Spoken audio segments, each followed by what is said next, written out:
विश्व संवाद केंद्र नागौर के तत्वावधान में देव ऋषि नारद जयंती का कार्यक्रम पत्रकार संगोष्ठी के रूप में आयोजित हुआ। मुख्य वक्ता के रूप में बोलते हुए पंकज कुमार ने कहा, पत्रकारिता में लोक कल्याण का भाव बहुत महत्वपूर्ण होता है। कार्यक्रम का शुभारंभ मुख्य वक्ता राष्ट्रीय स्वयंसेवक संघ के प्रांत प्रचार प्रमुख पंकज कुमार, मुख्य अतिथि पत्रकार संघ के अध्यक्ष रमेश चंद जैन और कार्यक्रम अध्यक्ष राम कुमार भाटी ने आदि पत्रकार देव ऋषि नारद के दिव्य चित्र के समक्ष दीप प्रज्वलित कर किया। मंचस्थ महानुभाव का परिचय नगर प्रचार प्रमुख मनमोहन कसवा ने करवाया। नागौर विभाग के प्रचार प्रमुख अजय शर्मा ने कार्यक्रम की प्रस्तावना रखी और स्वागत भाषण दिया। इस संगोष्ठी में सकारात्मक, सृजनात्मक और राष्ट्रवादी पत्रकारिता पर श्यामलाल चौधरी, सुभाष मुंडेल, रामकिशोर राव, श्रवण दादीज, विपुल सक्सेना आदि ने अपने विचार व्यक्त किए। सभी ने एक स्वर में कहा कि पत्रकारों को संबल और प्रोत्साहन मिलना चाहिए। पत्रकार स्वयं कष्ट उठाकर भी समाज हित के मुद्दे उठाता है, इसलिए समाज को भी आगे बढ़कर उनका सहयोग करना चाहिए। मुख्य वक्ता के रूप में बोलते हुए संघ प्रचारक पंकज कुमार ने कहा कि देवऋषि नारद जी को आदि पत्रकार माना जाता है। केवल समाचार छापना ही हमारा लक्ष्य ना हो, बल्कि हमारे समाचारों से समाज जीवन की दिशा और दशा भी बदले, ऐसा प्रयास हम सभी को करना चाहिए। केवल राजनेताओं के इर्द गिर्द घूमना और स्वार्थवश राजनीतिक खबरनवीशी करना पत्रकार का अंतिम लक्ष्य नहीं होना चाहिए। राष्ट्रीय हित के मुद्दों को, पर्यावरण संरक्षण के मुद्दों को, सामाजिक समरसता की खबरों को, सामाजिक कुरीतियों के उन्मूलन वाली खबरों को भी समाचार पत्र में पर्याप्त स्थान मिले, यह पत्रकार की दृष्टि रहनी चाहिए। पंकज कुमार ने बताया कि पत्रकारिता चुनौतीपूर्ण, मूल्य आधारित, समन्वय एवं सर्वहितैषी भाव अपने में समेटे हुए है। तकनीकी आधुनिकता के परिवर्तनों को आत्मसात करके शाश्वत मूल्यों के समावेश से पत्रकारिता करना आज की नितांत आवश्यकता है। व्यवस्थापिका, कार्यपालिका, न्यायपालिका, लोकतंत्र के तीनों स्तंभों में निर्लिप्त रहकर समाज हित में सूचना एवं समन्वय पत्रकारिता माध्यम से ही संभव है और इसी में पत्रकारिता की प्रासंगिकता भी है।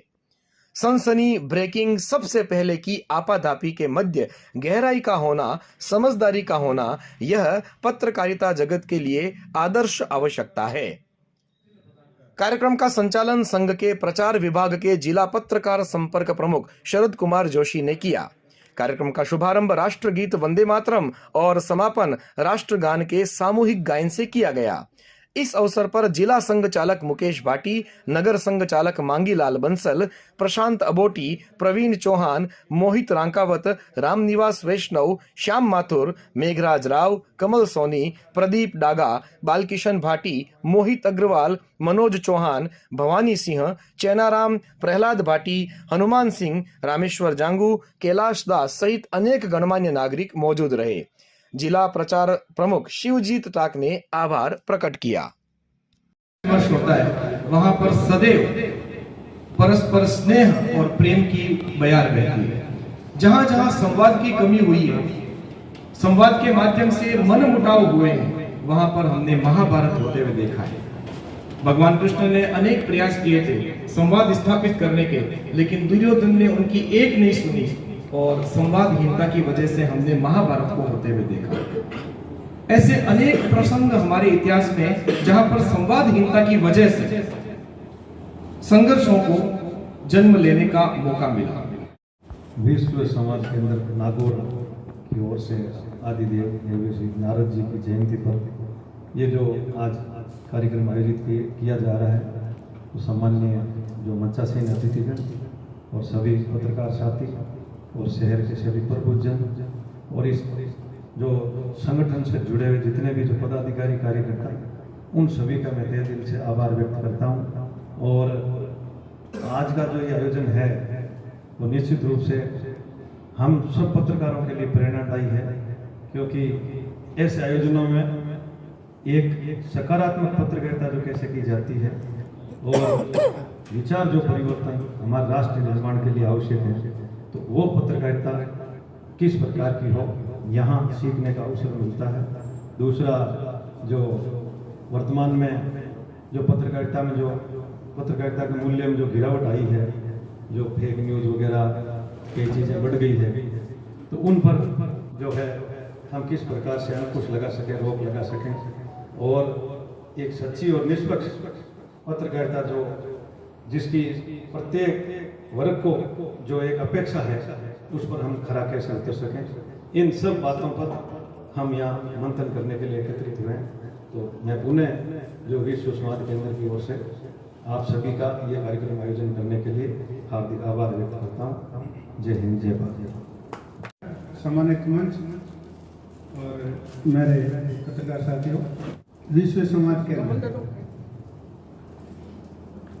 एक ऐसी संस्था जो कम से कम पत्रकारों का ख्याल रखती है। पिछली बार मुझे जोधपुर में यह पुरस्कार मिला था, तब मैंने देखा कि होता क्या है, एक्चुअली पत्रकार काम ही करता रहता है और मारोड़ी में कहें बोर्ड को ठीक करो, पत्रकार पर घुनाव है, तो हमेशा उलाना ही मिलता है। जबकि मैं आपको एक चीज़ बताऊं, मैं 2007-8 में वाली था, मैं बंद करूँगा फिर। तो वहाँ पे हमारे कंपनी ने एक सर्वे कराया पत्रकारों कि भाई जो कंपनी में काम कर रहे हैं पत्रकार वो क्या चाहता है। तो बहुत बड़ी कंपनी से सर्वे कराया, तो हमने सोचा कि कम से कम इसमें एक कॉलम वो आएगा भाई आपकी सैलरी जो है उससे आप संतुष्ट है नहीं है, क्योंकि अक्सर ये कहा जाता है कि पत्रकारों की सैलरी कम है। तो मैंने सोचा उसमें 30 सवाल थे, मैंने सोचा एक सवाल तो वो आएगा, लेकिन 30 सवालों में एक सवाल भी सैलरी से रिलेटेड नहीं था। और बड़ा जिस कंपनी से सर्वे कराया उसको बड़ा पैसा भी दिया गया, लेकिन लास्ट में उसने जब अपनी रिपोर्ट दी तो उस रिपोर्ट में ये बताया कि आपके जो पत्रकार है या बाकी जो स्टाफ है उसको मोटिवेशन की जरूरत है। मैं आप लोगों से भी ये गुजारिश करूँगा कि उसके बाद में उस संस्थान में हर महीने एक कर्मचारी को मोटिवेशन के तौर पर एक पुरस्कार राशि और एक प्रमाण पत्र देने की व्यवस्था हुई। मेरे कहने का ये है कि पत्रकार हमेशा काम करता रहता है, कई चीज़ें आती है। नॉर्मली लोग सीधे से आरोप लगा देते हैं साहब ये यहाँ सेट हो गए, वो ये हो गई, नॉर्मली हमारे पे भी कई आरोप है।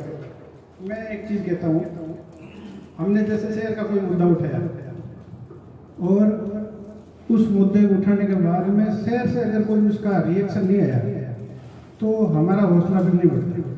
हम सोचते हैं कि इसमें शहर की रुचि नहीं। कोई भी इशू हो, मैं एक छोटा सा उदाहरण बता सकता हूँ। नागौर में जैसे कोई काम अटका हुआ, जैसे ये पुल का काम 7 साल 8 साल है, तो जब तक शहर का सहयोग नहीं मिलेगा, भले ही 10 आदमी जाके ज्ञापन देते हैं, लेकिन एक उससे ये रहता है कि हाँ भाई अपने जो मुद्दा उठाया वो शहर से जुड़ा हुआ। यूँ भले ही बातें करेंगे तो कहते हैं साहब ये करो वो करो, लेकिन जब हमने उस विषय को उठाया तो उसमें वापस रिएक्शन नहीं आता, तो पत्रकार सोचता। फिर एक चीज़ मैंने और देखी,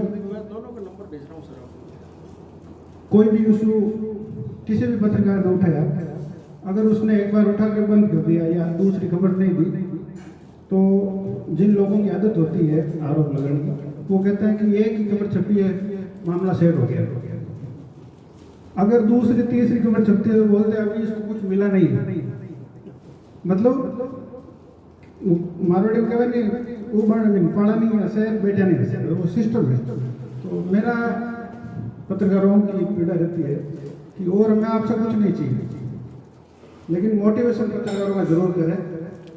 जहाँ पे भी ये आप लोग बहुत अच्छा काम कर रहे हैं, इसलिए मैं आपको बता रहा हूँ, धन्यवाद देता हूँ आपका कि आप लोगों ने ये कम से कम एक हमारे लिए मोटिवेशन का काम किया है।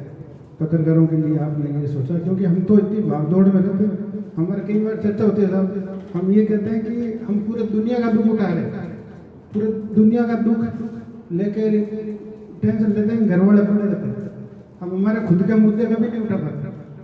तो ये मेरी जो भावना थी वो मैंने आपके सामने रखी है। बाकी आप सबका बहुत बहुत धन्यवाद। बाकी एक जो चीज़ अभी रामकिशोर जी ने कही, हमारा प्रयास रहता है कि समाज में कुछ भी गलत हो रहा है तो उसके खिलाफ आवाज़ उठाए। तो उसको कोई किस वे में सोचता है वो उनकी सोच है, हमारा यही प्रयास रहता है कि गलत नहीं। और मैं जिस संस्थान से आता हूँ, राजस्थान पत्रिका से, हमारे जो प्रधान संपादक जी है गुलाब जी कोठारी, वो हमेशा एक बात कहते हैं कि अपन चौथा स्तंभ नहीं है। चौथा स्तंभ का मतलब है जैसे एक कुर्सी है तो 4 पाए हैं, मतलब एक पाया अगर खिसका तो कुर्सी गिर जाएगी। तो अपन उसको सारा देने का काम नहीं करते, हम तो उन तीनों पायों पर नजर रखते हैं। अगर उनमें 3 में से कोई भी गड़बड़ होता है तो फिर मीडिया कहती है नहीं ये गलत है। तो पत्रकारिता की अपनी एक है, आप लोगों ने मुझे बोलने का मौका दिया, इसके लिए बहुत बहुत धन्यवाद। विश्व संवाद केंद्र द्वारा आयोजित इस कार्यक्रम में सभी पत्रकार साथियों और मंचस्थ अतिथियों को मेरी तरफ से देव ऋषि नारद जयंती की हार्दिक बधाई और शुभकामनाएं। जैसा कि राव साहब ने, श्याम जी ने पहले बता दिया कि आज के जो मीडिया है वो किस परिस्थिति में गुजर रहा है, मेरा भी एक निवेदन ही रहेगा या संगोष्ठी में वैसे मान लो विचार जो भी है कि जैसे हम कोई भी खबर बनाते हैं तो उस पर बहुत मेहनत करते हैं, सुबह से लेके रात 1:30-2 बजे तक मेहनत करते हैं। और उस खबर का असर कब आता है? जब प्रशासनिक अधिकारी, आम जन उस खबर पे कोई रिएक्ट करे। और अगर उस पर असर नहीं आता है या कोई रिएक्ट नहीं करता है, जैसे पाठक है उसने खबर पढ़ दी और उस पर कोई वापस मतलब रिएक्ट नहीं किया, तो हम भी डीमोटिवेट होते हैं कि हमने इतनी मेहनत की थी, पूरा दिन खराब किया था, लेकिन उस पर कोई असर नहीं हुआ। लेकिन फिर भी हमारी आदत है, अगले दिन फिर नई जिंदगी की शुरुआत होती है, हम रोज़ नया जीवन जीते हैं कि आज फिर हमें उस पर कुछ नया लिखना है, तो उसको फॉलोअप बोलते हैं। फॉलोअप के रूप में हम छापते हैं, 1 दिन 2 दिन 3 दिन लगातार छापते हैं, तब जाके कोई ना कोई छोटा मोटा असर आता है। लेकिन दुख होता है अगर शहर का मुद्दा उठाए तो कम से कम जैसे पहले होता था, तो सोशल मीडिया पे, व्हाट्सएप पे वो ज़्यादा चलने लगे हैं। व्हाट्सएप पे जैसे हम शहर के 4-5 ग्रुपों से जुड़े हुए हैं, वहाँ अगर हम शाम को 10 बजे देखें तो ऐसा लगता है कल सुबह शहर में आग लग जाएगी। लेकिन सुबह जब होता है तो वहाँ ग्रुप सिर्फ एक ही आता है, गुड मॉर्निंग, और कुछ होता ही नहीं। अब पता नहीं शाम को किस प्रकार से सेट होके क्या लिखते हैं पता नहीं चलता है। लेकिन शहर के ग्रुपों में तीनों में जुड़ा हुआ तो शहर का मुद्दा लिखते हैं, हम भी उस जोश में उस समय बहुत ज़्यादा तेज़ी से खबर लिखते हैं। लेकिन जैसे ही सुबह देखते हैं तो उस खबर का कोई ज़्यादा असर नहीं होता है, तो डीमोटिवेशन मिलता है। तो मेरा तो यही निवेदन रहेगा कि जब भी ऐसा हो तो जो संस्थाओं के जैसे कुछ लोग हमारे बीच बैठे हैं, आपकी संस्था है और आपका ग्रुप है, तो वो कम से कम ज़मीन पे भी उतरे। और जैसे श्याम जी भाई साहब बताया था कि 8-10 लोग अगर जाके ज्ञापन दें तो हमें भी लगेगा हाँ हमारी खबर कुछ लोगों तक तो पहुंची है। हालांकि वो पढ़ी सब जगह जाती है, लेकिन वो भाव वो खून में खोलती नहीं है खबर, तो फिर हमें भी थोड़ा मज़ा नहीं आता उस खबर का। बाकी कई बार तो ऐसी चीज़ें लिखी होती है जो क्या रिएक्ट नहीं करते, तो अधिकारियों के सीधा सीने पर लगती है, तो वो अपने आप ही कार्रवाई करते ही है। लेकिन वैसा मज़ा नहीं आता जैसा पहले आता था। तो सभी साथियों से निवेदन है कि आप भी इस चीज़ों में सपोर्ट करें और हमारे जो संस्था के मुद्दे होते हैं या अपने शहर के मुद्दे होते हैं, उनको व्हाट्सएप यूनिवर्सिटी से बाहर निकाल के और धरातल पे लाएं तो और ही मज़ा आएगा, काम करने का मज़ा आएगा। धन्यवाद। देवर्षि नारद जयंती की शुभकामनाएं।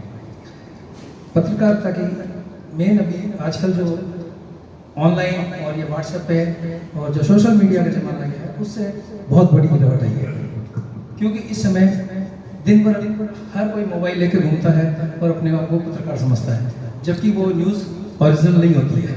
उसने क्या देखा क्या नहीं है। प्रिंट मीडिया जिस पहले के समय बहुत विश्वसनीय और गुणवत्ता होती थी कि सुबह अखबार आता है, अखबार देखते ही आदमी कहता था कि वाकई ये न्यूज़ है, और उसके लिए पत्रकार बहुत मेहनत करता था।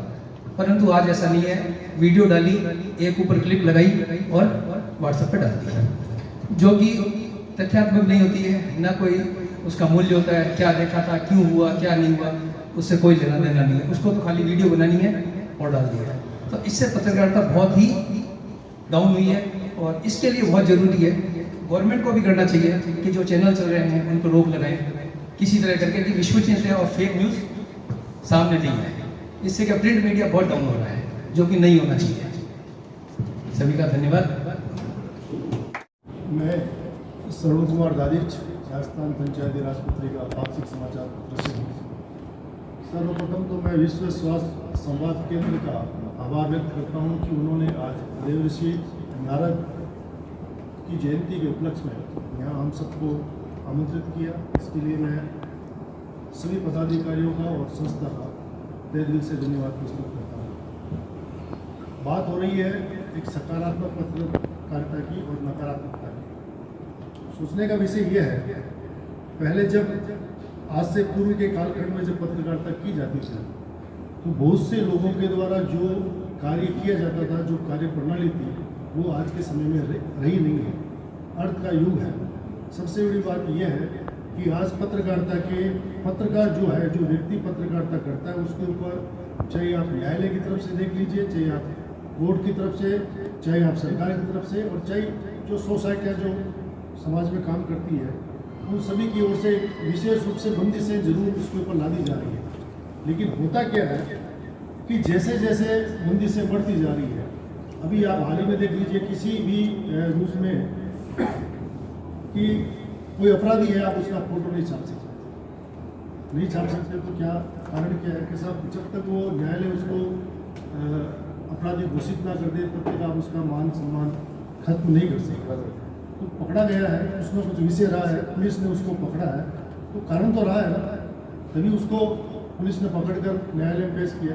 बहुत सी बंदिशें जो है, जो न्यायालय के द्वारा भी लगाई गई है और बाकी लोगों के द्वारा भी लगाई गई है। सबसे बड़ी बात यह है कि अगर किसी एक विषय पर दो व्यक्ति जिम्मेदार होते हैं, एक विषय को यदि किसी पत्रकार ने लिखा है, दूसरा व्यक्ति ये कहता है कि मेरे खिलाफ है, और वही विषय जब दूसरे के लिए जाता है तो वो कहता है मेरे खिलाफ है, तो बात घूम फिर के वही आती है कि एक पक्ष ही संतुष्ट रहता है, दूसरा पक्ष कभी संतुष्ट हो ही नहीं सकता।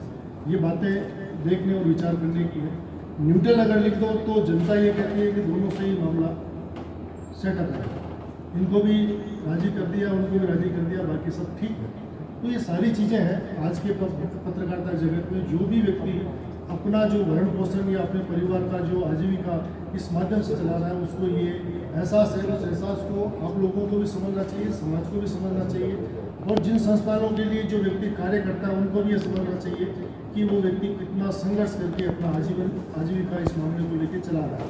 लेकिन पत्रकारों के लिए सोचने का विषय है, जब आप रात को, जब सारी दुनिया सोती है, 2 बजे अगर कोई घटना घटित हो गई और उसको सूचना मिल गई तो वो अपने बाल बच्चों को छोड़ के सबसे पहले भागता है कि साहब मुझे ये खबर करनी है, कल सुबह तक लोगों को जानकारी देनी है, इसमें क्या हुआ, कैसे हुआ। लेकिन उसकी पीड़ा समझने के लिए कोई भी व्यक्ति किसी भी प्रकार से नहीं समझता है। तो पत्रकारिता करना आज के टाइम में बड़ी ही विपत्तिजनक हो गया है। लेकिन फिर भी एक आम जो पत्रकार जो अपना काम करता है वो अपनी निष्ठा से करता है, आप चाहे उसे सकारात्मक समझें या नकारात्मक, लेकिन करता वो अपनी पूरी निष्ठा से साथ है। मैं इतना ही कहूँगा। जय हिंद। पत्रकार साथियों, आज जो कार्यक्रम रखा गया है, पहले वाली पत्रकारिता और आज की पत्रकारिता में काफ़ी भिन्न है। पहले पत्रकारिता होती थी, आजकल असामाजिक तत्वों द्वारा कई बार झूठे आरोप पत्रकारों पर लगाए जाते हैं, जबकि वास्तविकता कुछ और होती है। सच खबर को किसी को छाप प्रकाशित की जाती है तो दूसरे दिन अगर उसका कोई जवाब नहीं आता है तो लोग पत्रकारों के ऊपर झूठे आरोप लगाते हैं। इसलिए हर चीज़ की तहकीकात करके पत्रकार हर चीज़ की खोजबीन करके ही न्यूज़ प्रकाशित करता है। लेकिन आजकल व्हाट्सएप ग्रुपों में कई झूठी खबरें प्रकाशित होती है जो समाज के लिए घातक है। किसी भी चीज़ की सत्यता जाने बगैर अगर किसी समाचार को प्रकाशित किया जाता है तो वह हानिकारक होता है समाज के लिए और सबके लिए। धन्यवाद। आज के समारोह के उपस्थित सभी मंचास अतिथिगण, सामने बैठे हुए निर्जन पत्रकार साथियों, आज मेरा एक सौभाग्य है कि मैं नागौर के एक सबसे बड़े बुद्धिजीवी के सामने खड़ा होकर बोल रहा हूँ। इसमें कुछ गलती हो तो मैं सब्जी मंडी से आता हूँ, इसलिए मैं माफी चाहता हूँ कुछ गलती हो तो। लेकिन अब थोड़ा सा मेरे को जोश आ गया साहब जी भाई साहब ने कुछ पत्रकारों ने अपनी जो मांग रखी तो मेरी भी एक दिल से इच्छा है, पर मैं भी कुछ रखूँ। मैं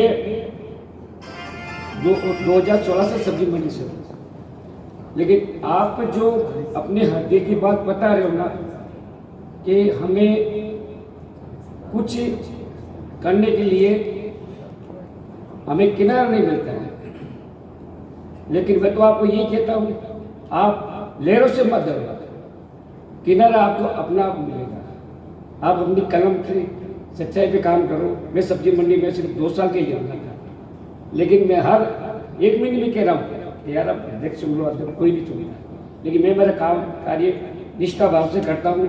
कोई कुछ भी कहे, वो कहेंगे, करने वालों को कहेंगे। आज हमारे ये संघ की तरफ से संवाद है जो हम आप यहाँ पधारे हो। ऐसे कार्यक्रम हम संघ के सेवा भारती सौदेव सेवा भारती का जिला अध्यक्ष है। जब मैं आज 4 साल पहले सेवा भारती अध्यक्ष बना, संघ नहीं बनाया। संघ कभी अध्यक्ष बनाता नहीं है, या कहने से अध्यक्ष बनाता। आप अपना काम कीजिए, अपना आप ही आपकी शोभा हो जाएगी। डरिए किसी से मत, डरने की किसी की जरूरत नहीं। आप हम कह देंगे, या अभी मेरे लंगोटिया किसने कहा कि वो फेक मीडिया आएगी, आपके प्रति आएगी और मेरी भी प्रति आएगी, लेकिन डरना खाएगा। अगर आप खुद ईमानदार है ना, तो दुनिया की कोई भी तारीफ आपको रोकने वाली नहीं है। बस इतना ही बोलता हूँ। आपने मेरे को चुना, यहाँ इतना सम्मान दिया, बहुत बहुत धन्यवाद, बहुत बहुत साधुवाद।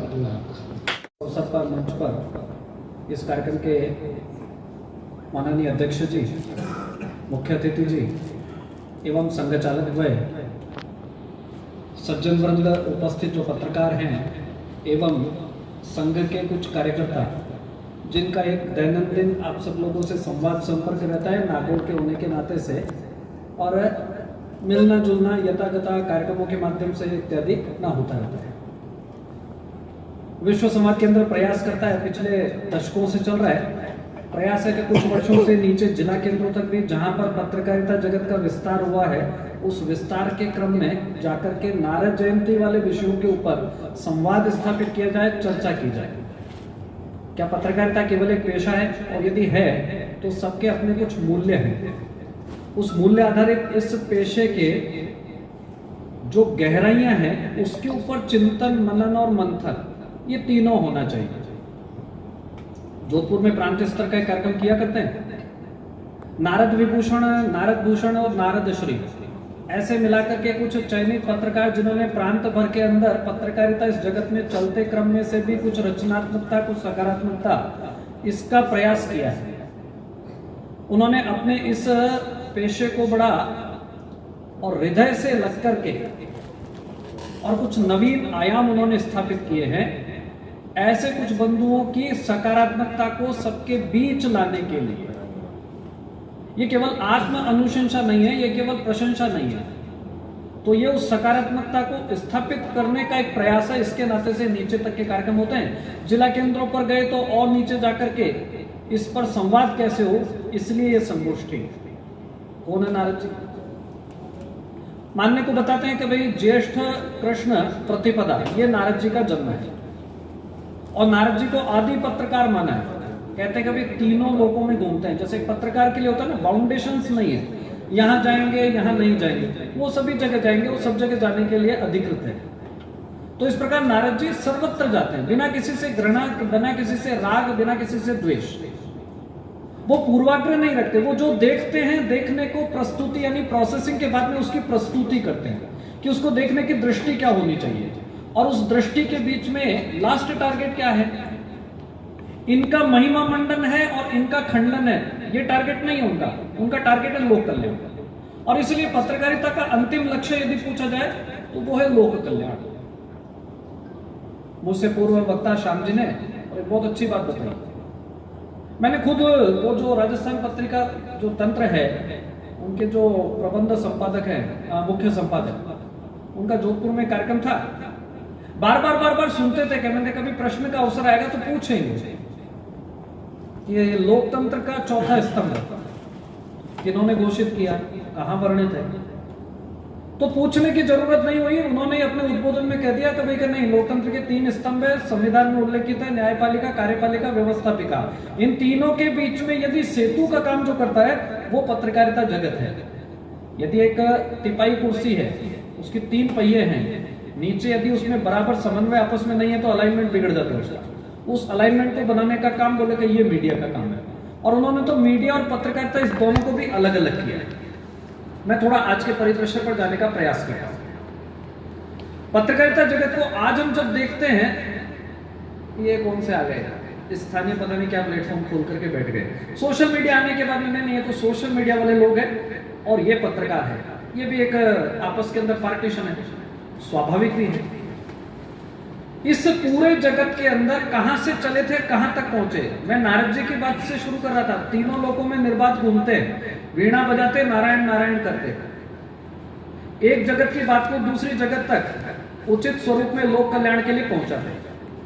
कालांतर में हम देखते हैं स्वाधीनता आंदोलन के समय, आज यदि भारत में मीडिया का युग देखा जाए तो विश्व के सबसे ज्यादा पत्र पत्रिकाएं वो भारत में निकलते हैं। यहाँ पत्रकारों के अलावा पत्रकारों का एक बाई प्रोफेशन, ये डिफॉल्ट उनके लिए टैग है कि प्रत्येक कार्यक्रम में श्रोता के रूप में जाना है और रिपोर्टिंग इत्यादि अपनी तैयार करनी है, 4 प्रश्न पूछने हैं और उनका उत्तर स्वरूप को कैसे प्रचारित प्रसारित करना है।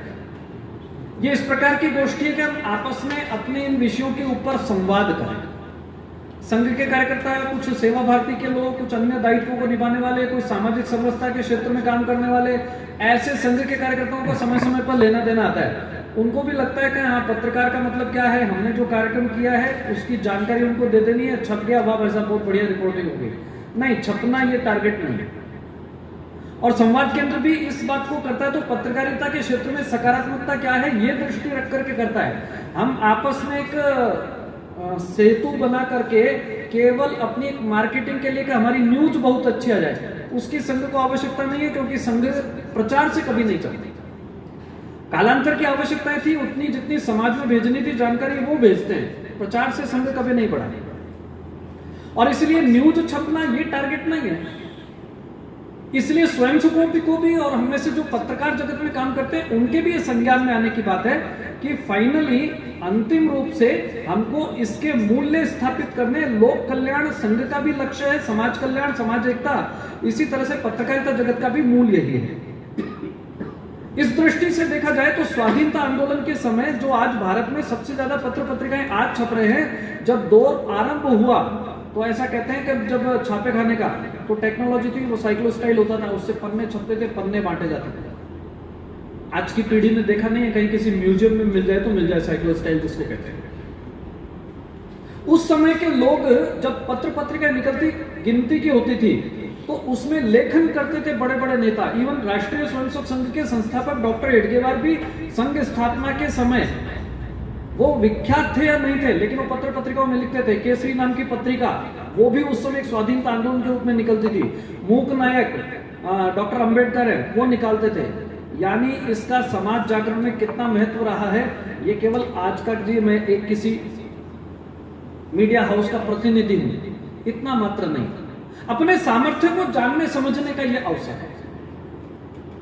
जब छापा खाना शुरू हुआ, प्रिंट होना शुरू हुए, साइक्लोस्टाइल वाली मशीनों के बाद के दौर शुरू हुए, अखबार बड़े बड़े छपने लग गए, प्रतिदिन के निकलने लग गए, तो स्वाधीनता आंदोलन भी कितनी गति पकड़ा, गांव तक में पहुंचे। मैं आज के दौर में आता हूं, 47 में स्वाधीन होने के पश्चात उस समय दौर था जब रेडियो आ गए थे, लोग कंधे पर रेडियो लेकर के चलते थे। प्रिंट का महत्व उस समय भी खत्म नहीं हुआ। कंधे पर रेडियो लेकर के चलना ये फैशन सिंबल माना जाता था, उसके ऊपर न्यूज सुनेंगे। वहां से आगे चलते हैं तो जब अपने पास में इलेक्ट्रॉनिक मीडिया, टीवी का आविष्कार हुआ, इलेक्ट्रॉनिक मीडिया, ये जो न्यूज चैनल है ये शुरू हुए, और हम में से कुछ पीढ़ी के लोग होंगे, कुछ पुराने लोग जिनको मालूम होगा कि 30-35 मिनट का बुलेटिन सुनने के लिए पूरे दिन के सारे कामकाज में से निकाल करके उस समय टीवी के सामने जाकर के बैठना, वो दिन भर के पत्रकार, दिन भर के समाचारों का सार वहां सुनने के लिए खड़े होना। वहां से निकल करके फिर न्यूज बुलेटिन का समय, द वर्ल्ड दिस वीक नाम का एक कार्यक्रम आता था, विश्व भर की सारी घटनाओं का सारा उसके अंदर सार निकाल करके वो दिखाया जाता था रात के समय, लोग देर देर तक चलते थे। उससे निकल करके इलेक्ट्रॉनिक मीडिया चला, 24 घंटे के चैनल चले, चैनल चलने के साथ साथ चैनलों की संख्या भी बार बार हो गई, अभी बदलते हैं। इंटरनेट तकनीक आई, मोबाइल आए, उस बदलते इस दौर के हम सब साक्षी रहे हैं। वहां से यूट्यूब के माध्यम से अपनी अपनी पत्रकारिता, लोग व्हाट्सएप से पत्रकारिता करते हैं।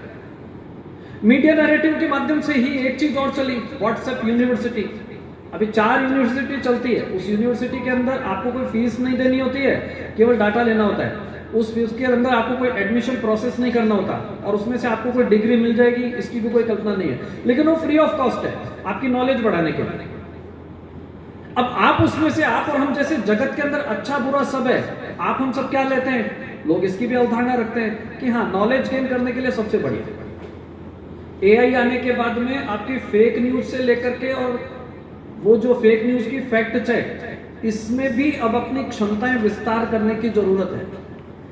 अभी फेक न्यूज को आप फैक्ट निकालने के लिए पहले प्रयास करते कि 4 मीडिया उसको ट्रैक कर लेते, प्रॉपर ग्राउंड जीरो रिपोर्ट पता कर लेते, फैक्ट पता कर लेते।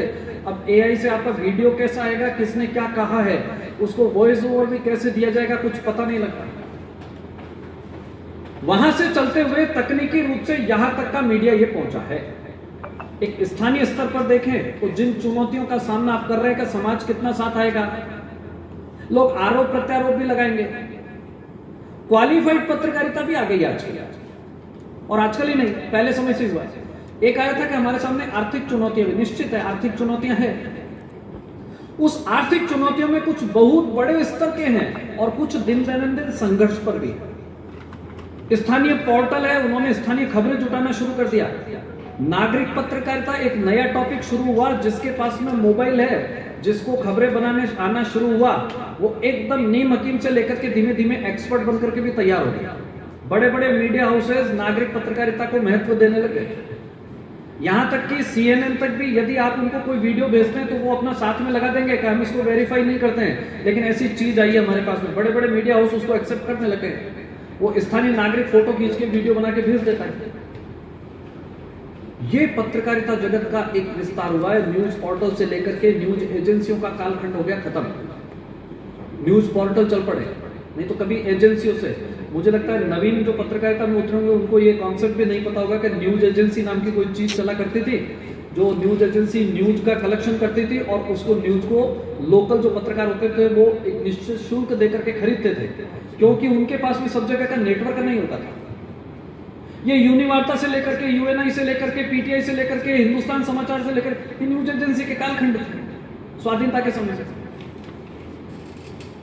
हरिदेव जोशी पत्रकारिता विश्वविद्यालय राजस्थान के अंदर अभी एक शुरुआती चरणों के अंदर हमको देखता है, लेकिन माखनलाल चतुर्वेदी पत्रकारिता विश्वविद्यालय बहुत पुराना पत्रकारिता का क्षेत्र हुआ। क्वालिफाइड पत्रकार निकलते हैं और वो पत्रकार कभी भी अपने आप को जर्नलिस्ट या इस प्रकार का, या जिनको कहते हैं उनका व्यक्तित्व एक अलग प्रकार का झलकता है। मैं तुलना नहीं करना चाह रहा हूं, लेकिन कहने का तात्पर्य यह है कि एक बहुत बड़ी जानकारियों का संग्रह बिना अहंकार का, कहते हैं ना विद्या ददाति विनयम, तो वो विनय के साथ, शील के साथ, एकदम बिना अहंकार के साथ सब जगह कनेक्ट। राग नहीं, द्वेष नहीं, अहंकार नहीं, यहां जाऊंगा वहां जाऊंगा सिलेक्शन नहीं, लेकिन पूर्ण विद्वता के साथ सब देखूंगा। क्या दिख रहा है वो भी देखूंगा, जो नहीं दिख रहा है उसको भी देखने का प्रयास। ये पत्रकारिता जगत का एक, जिसको कहते हो एक्स्ट्रा क्वालिफिकेशंस, ये पत्रकार में होती है, ऐसा सुनते हैं।